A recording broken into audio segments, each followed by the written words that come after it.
Hello guys, welcome back to my channel. और आज का टॉपिक ऑफ डिस्कशन है मॉलिक्यूलर ऑर्बिटल थ्योरी, एमओटी। आज हमने डिस्कस करना है। लास्ट वीडियो में हमने merits and demerits of CFT discuss कर लिया था। अगर आपको वहाँ कोई डाउट है तो आप कमेंट सेक्शन में ज़रूर बताएं। और आज हम डिस्कस करेंगे मॉलिक्यूलर ऑर्बिटल थ्योरी। आज हम मॉलिक्यूलर ऑर्बिटल थ्योरी में थोड़ा जर्नल इंट्रोडक्शन शुरू करेंगे। उसके बाद जो बहुत ज़्यादा डीप चीज़ें हैं जहाँ से गेट में, टीफर में और बार्क में क्वेश्चन पूछे जाते हैं, वो हम नेक्स्ट वीडियो में डिस्कस करेंगे। बट ऐसा नहीं है कि आज का लेक्चर जो है वो इम्पॉर्टेंट नहीं है। आज का लेक्चर भी बहुत ज़्यादा इंपॉर्टेंट है और यहाँ से रिलेटेड जो क्वेश्चंस होते हैं वो आपके नेट के एग्जाम में बहुत ज़्यादा पूछा जाता है। सो लेक्चर को थोड़ा क्लियरली और ध्यान से सुनना और लिख भी लेना अपनी नोटबुक में, क्योंकि आपके नोट्स यहाँ से प्रिपेयर हो जाएंगे और ये बेस्टेस्ट नोट्स आपका प्रिपेयर होगा। आपको फिर कहीं से नोट्स अवेलेबल करवाने की ज़रूरत नहीं पड़ेगी। तो चलिए टॉपिक शुरू करते हैं। फर्स्ट जो है that is journal concept of MOT. So MOT based upon the principle of linear combination of atomic orbital. कि क्या होता है, आपके पास सपोज आपके पास दो एटम है, atom A and atom B, दोनों को क्या करना है, एक दूसरे के साथ कम्बिनेशन में जाना है। तो कम्बिनेशन में क्या होगा, ए का एटॉमिक ऑर्बिटल होगा, बी का एटॉमिक ऑर्बिटल होगा, दोनों लीनियरली कंबाइन करके आपको मॉलिक्यूलर ऑर्बिटल प्रोवाइड करेंगे। और यही क्या है, this is the basic step of MOT. कि मॉलिक्यूलर ऑर्बिट आपका तभी फॉर्मेशन होगा जब आपके एटॉमिक ऑर्बिटल्स आपस में ओवरलैप करेंगे। और जब वो ओवरलैप करेंगे तो आपके पास क्या बनेंगे, molecular orbit, molecular orbital. Now electron is associated with a wave function that is delocalized. आपके पास क्या होगा, जो आपके delocalized इलेक्ट्रॉन है, delocalized इलेक्ट्रॉन के कॉरस्पॉन्डिंग आपके पास वेव फंक्शन होगा।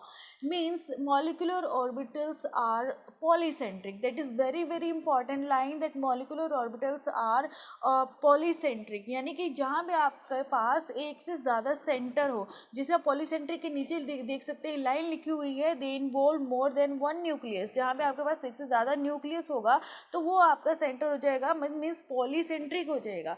यानी कि हम क्या क्या क्या कह सकते हैं कि जब हम मॉलिक्यूलर ऑर्बिटल थ्योरी डिस्कस करेंगे तो वहाँ पे हमारे पास हर इलेक्ट्रॉन के कॉरस्पॉन्डिंग एक वेव फंक्शन होगा। इलेक्ट्रॉन्स आपके डीलोकलाइज होंगे। मीन्स जो आपके पास मॉलिक्यूलर ऑर्बिटल बनेगा वो मॉलिक्यूलर ऑर्बिटल आपका पॉलीसेंट्रिक होगा। सपोज आपके पास दो इलेक्ट्रॉन है, दो इलेक्ट्रॉन में आपका दो इलेक्ट्रॉन के कॉरस्पॉन्डिंग आपके पास वेव फंक्शन है phi A and phi B. So यहाँ से टोटल वेव फंक्शन क्या हो जाएगा, phi A one plus five B one into phi A two plus five B two. और यहाँ पे जो आपको सर्कल में दिख रहा है that is V B T क्या करेगा, रेजोनेंस फेनोमेना को फॉलो करेगा। बट एमओटी रेजोनेंस फेनोमेना को फॉलो नहीं करता। And this statement is very important because this type of statements आपका एग्जाम में पूछा जाता है ट्रू एंड फॉल्स में। यहाँ पे आपने डिफरेंस करना होता है कि इनमें से कौन सा ट्रू है और कौन सा आपका फॉल्स है। तो वीबीटी आपका क्या करेगा, रेजोनेंस फेनोमेना को फॉलो करता है। बट एमओटी जो है आपका वो रेजोनेंस फेनोमेना को फॉलो नहीं करेगा। दूसरा मोस्ट इंपॉर्टेंट पॉइंट क्या है, एटॉमिक ऑर्बिटल्स आर मोनोसेंट्रिक, यानी कि यहाँ पे एक ही न्यूक्लियस अवेलेबल होगा and they involve only one nucleus. So atomic orbitals are monocentric, molecular orbitals are polycentric. आपका जो वीबीटी है it follow the resonance phenomena, whereas molecular orbital theory does not follow the resonance phenomena. Okay, now coming to the general postulates of MOT. तो first है आपका orbitals are conserve in the theory by the combination of two atomic orbital we get to molecular orbital. कि जब आपके पास दो atomic orbitals combine करेंगे तो आपके पास दो मॉलिक्यूलर ऑर्बिटल बनेगा। दो मॉलिक्यूलर ऑर्बिटल कौन कौन सा होगा, first is bonding molecular orbital and second one is anti bonding molecular orbital. You know very well that the bonding molecular orbitals are the stabilized molecular orbital, whereas the anti-bonding molecular orbitals are destabilized molecular orbital. So जहाँ पे आपका stability ज़्यादा है means वहाँ पे energy आपकी कम है, जहाँ आपका destable orbitals है वहाँ पे energy आपकी ज़्यादा हो जाएगी। So bonding molecular orbital के corresponding the wave function is Ca phi a plus Ca phi b, and the wave function corresponding to anti-bonding molecular orbitals are Ca phi a minus Ca phi b. Now combination between two atomic orbital is effective. दो आपके atomic orbitals को आपस में overlap करना है, उनका overlapping कैसा होगा ये डिपेंड करेगा कि वहाँ पे इफेक्टिव ओवरलैपिंग हो रही है या नहीं हो रही। दूसरा, आपके जो एटॉमिक ऑर्बिटल्स हैं वहाँ पे एनर्जी किस तरह से है, मीन्स कंसिडरेबल सेम एनर्जी है या एक दूसरे से बिल्कुल ऑपोजिट एनर्जी के हैं। सो आपके पास EOS, that is energy overlapping symmetry principle, combining wave function should be comparable energy. जब आपके दो ऑर्बिटल आपस में कंबाइन करेंगे तो वहाँ पे जो आपकी एनर्जी होगी दोनों एटॉमिक ऑर्बिटल्स की वो ऑलमोस्ट सेम होना चाहिए, यानी कि कंपेरेबल एनर्जी होनी चाहिए। और एक्सटेंट ऑफ ओवरलैपिंग आपका अच्छा खासा, यानी कि मैक्सिमम एक्सटेंट ऑफ ओवरलैपिंग वहाँ पे आपका होना चाहिए। नाउ सिमिट्री, यानी कि पॉजिटिव लोब के पास जाएगा तो उसको बोलेंगे हम in phase overlapping, that is good. अगर आपका पॉजिटिव लोब आपके नेगेटिव लोब के साथ जा रहा है तो उसको हम बोलते हैं out phase overlapping, that is not good. So good यानी कि आपका सिमिट्री ऑफ लोब, यानी कि जो कंबाइनिंग एटॉमिक ऑर्बिटल्स हैं वहाँ पे लोब में सिमिट्री होनी चाहिए, यानी कि पॉजिटिव लोब के साथ अच्छे से इफेक्टिव ओवरलैपिंग करेगा और नेगेटिव आपका नेगेटिव के साथ ओवरलैपिंग करेगा। सो अगर हम एक नॉर्मल जर्नल क्राइटेरिया देखें आपके पास कि आपके पास एक आपके पास एटम है दैट इज ए, सेकंड आपके पास है बी, ए के कोरस्पॉन्डिंग वेव फंक्शन है साई ए, बी के कोरस्पॉन्डिंग है साई बी। बी का इलेक्ट्रोनेगेटिव जो नेचर है वो थोड़ा ज़्यादा है, यानी कि लिगेटिंग साइड पे आपका नॉफ हो सकता है। नॉफ मीन्स नाइट्रोजन ऑक्सीजन फ्लोरीन। तो जहाँ पे इलेक्ट्रोनेगेटिविटी ज़्यादा होगी उस केस में एनर्जी आपकी कम हो जाएगी, दैट इज़ वाई जो बी एटम का लोब है वो थोड़ा डाउनवर्ड है और जो ए एटम का एनर्जी है वो आपका थोड़ा ज़्यादा है।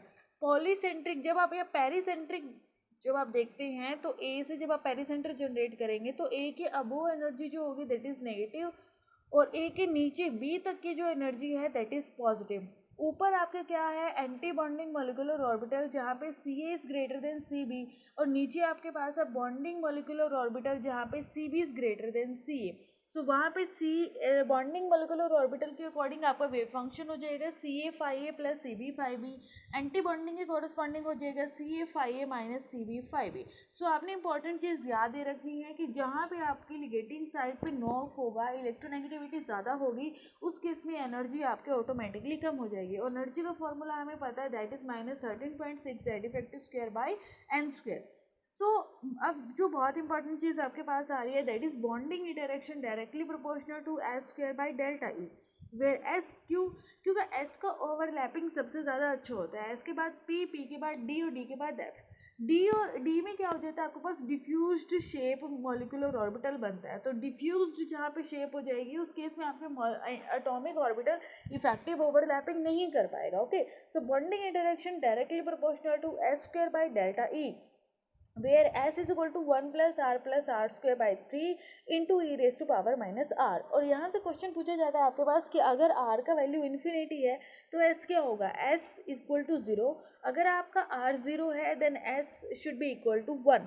सो मेरे पास टोटल वैल्यू किस किस के बीच में लाई करती है, सबसे पहले first 1, after that s and s के बाद आ जाएगा 0। सो ये बहुत इंपॉर्टेंट है क्योंकि एग्जाम में पूछ लिया जाता है। डीपीपी में जब हम क्वेश्चन डिस्कस करेंगे तो आपको वहाँ पे डायरेक्ट सेम स्टेटमेंट मिलेगा कि आपके पास जो ऑर्डर होगा कि अगर r का वैल्यू 0 है, 0 टू इन्फिनिटी के बीच में वैल्यू है, तो s का वैल्यू किस किस के बीच में रहेगा। तो अगर r इन्फिनिटी है तो s 0 हो जाएगा, अगर r 0 है तो s 1 हो जाएगा। तो ऑर्डर रहेगा 1 is greater then s is greater then 0, यानी कि 0 सबसे कम, उसके बाद s, उसके बाद आपका हो जाएगा 1। आफ्टर दैट हमारे पास अगर एक हम नॉर्मल देखें तो यहाँ पे जो वेव फंक्शन ए और बी है वो इक्वल है, क्योंकि जितना आपका पॉजिटिव एनर्जी है उतना ही आपका नेगेटिव एनर्जी है। बट याद हमेशा रखना है कि एंटी बॉन्डिंग मॉलिक्यूलर ऑर्बिटल की एनर्जी हमेशा ज़्यादा होती है as comparison to bonding molecular orbital के, but the wave function corresponding to A and B are equal. Now molecular orbitals are also defined by 4 quantum number। आप 4 quantum number की help से भी molecular orbital को अच्छे से explain कर सकते हैं। लाइक जनरली जो हमारे पास प्रिंसिपल क्वांटम नंबर होता है n and the azimuthal quantum number l retain their value of after combination ml। ml कैसे फाइंड आउट करते हैं, -l to +l। In atomic orbital becomes lambda in case of molecular orbital. देखिए जब हम molecular orbital theory पढ़ते हैं तो वहाँ पे हम लैम्बडा वैल्यू से डिस्कस करते हैं।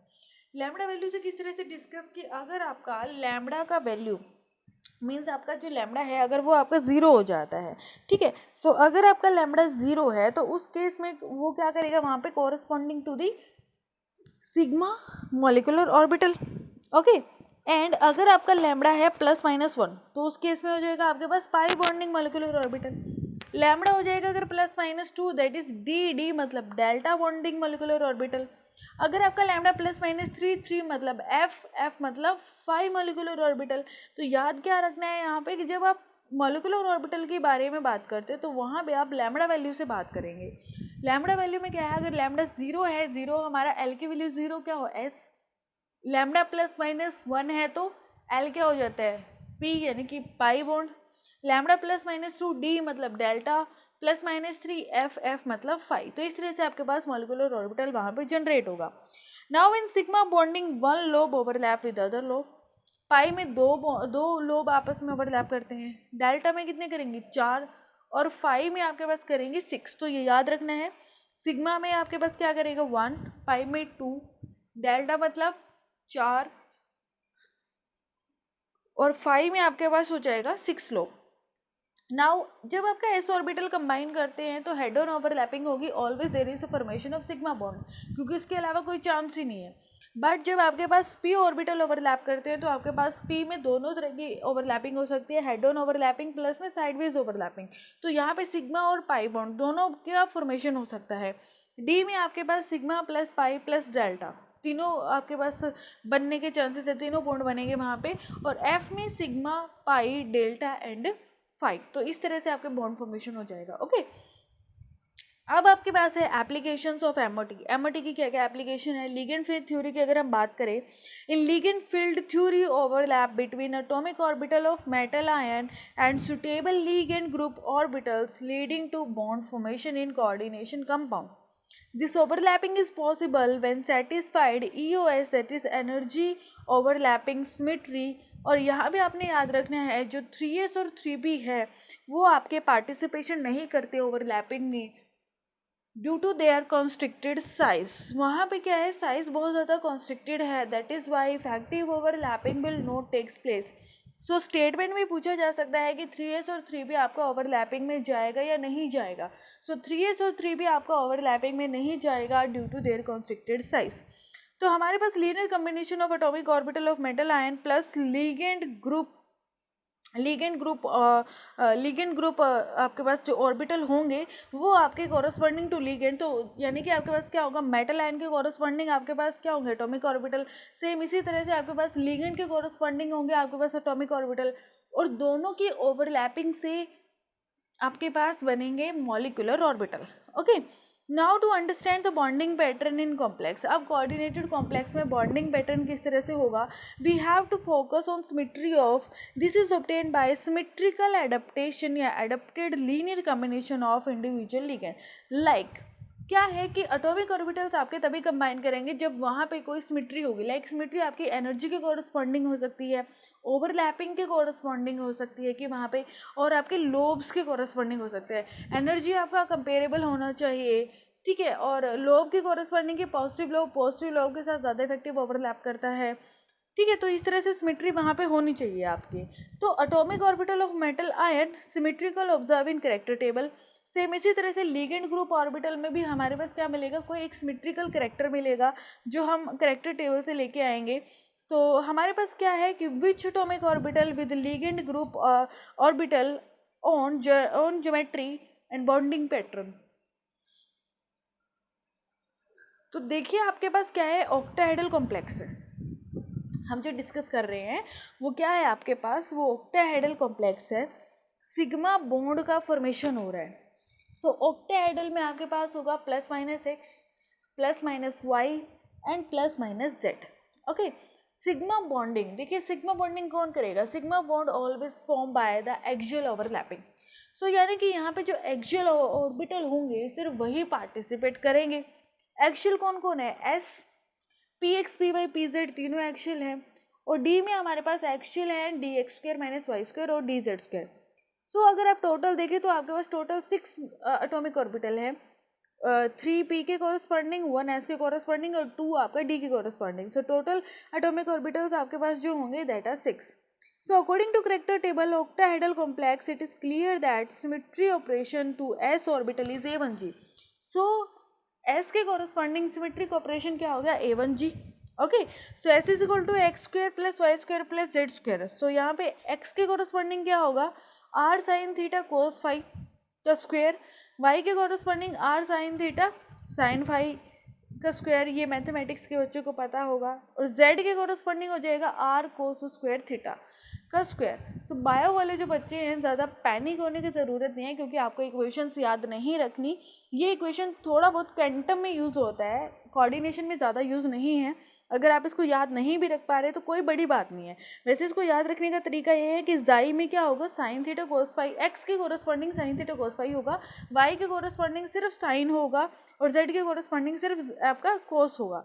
सो एक्स के कोरस्पॉन्डिंग हो जाएगा r sine theta cos phi, y के corresponding sine theta sine phi और z के corresponding r cos square theta का square. So that is equal to 1, क्योंकि s में कोई एंगल आपका बनता ही नहीं है, ठीक है, तो एंगल हो जाएगा 1। सो एंगल s में नहीं है, सो आपके पास जो सिमेट्री ऑपरेशन है दैट इज a1g। तो सिमेट्री कोरस्पॉन्डिंग टू p के कोरस्पॉन्डिंग हमारे पास आता है t1u, d के कोरस्पॉन्डिंग हो जाएगा dx square minus Y square dz square, और T2G हो जाएगा हमारा dxy yz और dzx। ओके, नाउ हमारे पास टोटल 6 एटॉमिक ऑर्बिटल आया, दैट इज a1g जो 1 एटॉमिक ऑर्बिटल है, T1u में 3 है, Eg में 2 है, तो टोटल हो गया हमारे पास 6। तो सिग्मा बॉन्डिंग में 6 ऑर्बिटल। सेकेंड, पाई LGU में कौन नॉन बॉन्डिंग रहता है, ये क्वेश्चन बहुत ज़्यादा इंपॉर्टेंट है कि यहाँ पे नॉन बॉन्डिंग मॉलिक्यूलर ऑर्बिटल कौन सा होगा, और ये आपको याद रखना है क्योंकि इससे बहुत सारे रिलेटेड क्वेश्चंस आपको डीपीपी में मिलेंगे जो IIT जैम में, गेट में, टीफा में, बाक में, नेट में बहुत बार पूछे गए हैं। सो अभी जो साल्क वाला कॉम्बिनेशन है, जो साल्क अभी बन रहा है, साल्क से अभी तक तो कोई क्वेश्चन नहीं आया, बट ऐसा नहीं है कि साल्क डिस्कस नहीं करना है हमें। तो साल्क में हमारे पास क्या होगा, Salk is nothing but the symmetry adapted linear combination and ligand grouping orbital that is LGU। तो साल्क मेरा एस के कोरस्पॉन्डिंग क्या है a1g। तो साल्क मेरे पास टोटल 6 साल्क ऑफ 6 लिगेंड, क्योंकि ऑक्टाहेड्रल में 6 लिगेंड है तो 6 लिगेंड के कोरस्पॉन्डिंग 6 साल्क बनेंगे। तो a1g यानी कि s के कोरस्पॉन्डिंग क्या हो जाएगा 1/√6 sigma 1 plus sigma 2 plus sigma 3 plus sigma 4 plus sigma 5 plus sigma 6। ये हो गया मेरा SALC corresponding to a1g that is s के कोरस्पॉन्डिंग जो है। ओके, आफ्टर दैट 3 साल्क मेरे p के कोरस्पॉन्डिंग बनेंगे px py pz के। सो हम जब यहाँ पे और p के कोरस्पॉन्डिंग सिमेट्री ऑपरेशन है आपका T1u, सो यहाँ पे बनेगा 1/√2 सिग्मा 1 माइनस सिग्मा 6, y के कोरस्पॉन्डिंग बनेगा 1/√2 सिग्मा 2 माइनस सिग्मा 4 और x के कोरस्पॉन्डिंग बनेगा 1/√2 सिग्मा 3 माइनस सिग्मा 5। तो अगर आप इसको याद रख सकते हैं तो बहुत अच्छा है। वैसे साल्क से अभी तक क्वेश्चन आया नहीं है।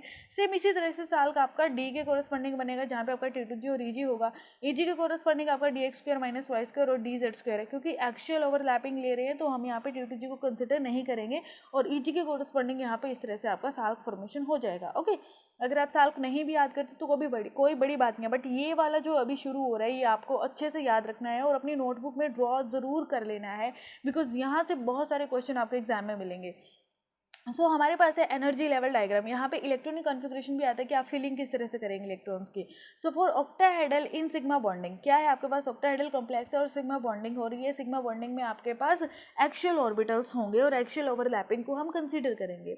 सो हमारे पास क्या है, जैसे मैंने साइड में लिखा हुआ है कि जो भरा हुआ मेरे पास पाई LGO होगा वो नीचे आता है दैट इज़ पाई डोनर, और जो खाली है पाई LGO वो ऊपर आएगा, क्योंकि एक्सेप्टर है। देखो एक्सेप्टर का मतलब क्या है कि उसको इलेक्ट्रॉन को एक्सेप्ट करना है, तो एक्सेप्ट करने के लिए वो ऊपर होगा और जो डोनर है वो नीचे रहेगा। तो पाई LGO डोनर मेरा नीचे रहेगा और पाई LGO एक्सेप्टर एटॉमिक ऑर्बिटल जो होगा वो मेरा अब हो जाएगा।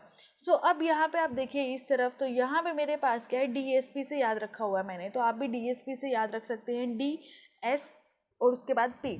तो D में हमारे पास EG, S के कोरस्पॉन्डिंग हमारे पास A1G और P के कोरस्पॉन्डिंग है T1U। तो आपने इसी तरह से याद रखना है। अब यहाँ पे देखिए नॉन बॉन्डिंग लिखा हुआ है, नॉन बॉन्डिंग में कौन जा रहा है आपका T2G। तो आपने याद रखना है कि जो आपका T2G है, T2G मतलब क्या था, ऑक्टाहेड्रल में हमने डिवाइड किया EG और T2G में। सो T2G जो था मेरा वो नॉन बॉन्डिंग में चला गया। ओके, आफ्टर दैट हमारे पास यहाँ पे नीचे जो आता है बॉन्डिंग मोलिकुलर ऑर्बिटल आपके बना डीपीएस। डीपीएस मतलब क्या है कि सबसे ऊपर आपका डी का कौन सा EgMO, उसके बाद P का T1U और S का A1G। सो ये मेरा बॉन्डिंग मोलिकुलर ऑर्बिटल यहाँ पे बना है। यहाँ पे S है, S के कॉरस्पॉन्डिंग A1G T1U EG, और एंटी बॉन्डिंग में मेरे पास बना है वही DSP D EG star, S A1G star और P T1U स्टार। आपको क्या रखना है, आपको ऑर्डर याद रखना है। ऑर्डर किस तरह से कि वो आपको बॉन्डिंग यहाँ से ऑर्डर पूछ सकता है, तो ऑर्डर आपका DSP है, एंटी बॉन्डिंग भी आपका DSP है, एंड DSP भी आपने उल्टा याद नहीं रखना कि D सबसे नीचे है, उसके बाद S है, उसके बाद आपका P है, और नीचे आपको हो जाता है DPS। ठीक है, DPS। ओके, चलिए। सो अब आपने इलेक्ट्रॉन्स की ये जो बीच वाला है मेरा T2G ये मेरा जा रहा है आपका नॉन बॉन्डिंग में, तो यहाँ पे T2G पाई है एंड पाई स्टार T2G है। ओके, तो अब हम यहाँ पे देखें ये एक्चुअली में क्या है, ये पाई बॉन्डिंग फॉर्मेशन कर रहा है। तो यहाँ पे मेटल का जो कॉरस्पॉन्डिंग है ये मेटल के कॉरस्पॉन्डिंग होगा। सो मेटल के कॉरस्पॉन्डिंग है तो CM² is greater then Cl², और ये लिगेंड के कॉरस्पॉन्डिंग है तो Cl² is greater than CM²।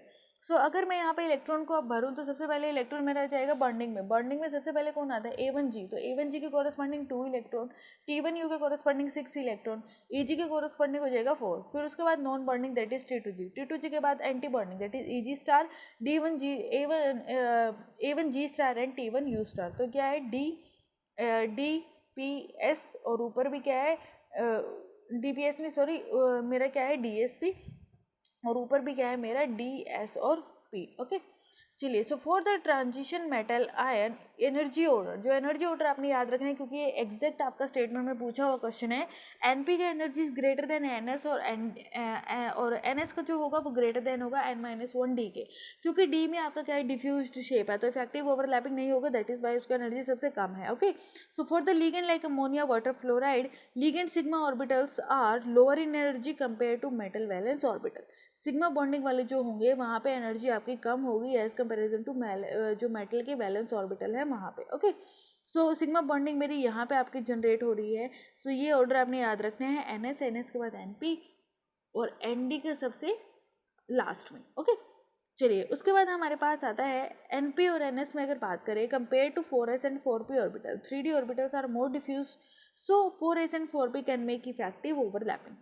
अब हमारे पास आता है A1G bonding molecular orbital and T1U molecular orbital become more shielded than EG bonding molecular orbital. So that is why वो क्या हो जाएंगे, वो आपके लोअर इन एनर्जी होगा। जैसे ये यहाँ पे बोल रहा है कि आपका जो A1G और T1U है ये सबसे लोअर एनर्जी के हैं, यानी कि लोअर एनर्जी कब होगी, जब यहाँ पे शेल्डिंग E1G में शेल्डिंग बहुत ज़्यादा हो जाती है। ठीक है, सो E1G के कॉरस्पॉन्डिंग मोर डिफ्यूज्ड है, सो 4s और 4p वो इफेक्टिव ओवरलैपिंग करेंगे। सो A1G और T1U become more shielded, that is why as comparison to EG के so lower in energy. Okay, तो जितना ज़्यादा शील्डिंग होगा उतना ही ज़्यादा इफेक्टिव न्यूक्लियर चार्ज कम हो जाएगा। हाँ, सो जो A1G है और आपका जो T1U है उसके वो क्या है आपके बहुत ज़्यादा शील्डेड है। सो जो नीचे वाला पोर्शन है ये काफ़ी ज़्यादा शील्डिंग है आपका, और अगर यहाँ पे शील्डिंग बहुत ज़्यादा है तो उस केस में क्या हो जाएगा, यहाँ पे इफेक्टिव न्यूक्लियर चार्ज ऑटोमेटिकली बहुत ज़्यादा कम हो जाएगा, तो एनर्जी इतना ज़्यादा नहीं हो पाएगा, दैट इज़ वाई आपका लोअर इन एनर्जी होगा एज़ कंपेरिजन टू D के, जहाँ पे आपका शील्डिंग जो है वो कम है, इफेक्टिव न्यूक्लियर चार्ज ज़्यादा है, तो वहाँ पे डीस्टेबलाइजेशन ज़्यादा होगा और उसका एनर्जी बढ़ जाएगा, जिसके वजह से वो आपका P के ऊपर आ रहा है। ओके, आफ्टर दैट हमारे पास केस आता है, और ये आपको ज़रूर याद रखना है कि नीचे क्या है, मैंने कैसे याद रखना है DS और P, ऊपर भी क्या है DS और P, और नीचे क्या है DPS। बार बार दिखा रही हूँ आपको क्योंकि बहुत ज़्यादा इंपॉर्टेंट है, यहाँ से क्वेश्चन पूछा जाएगा।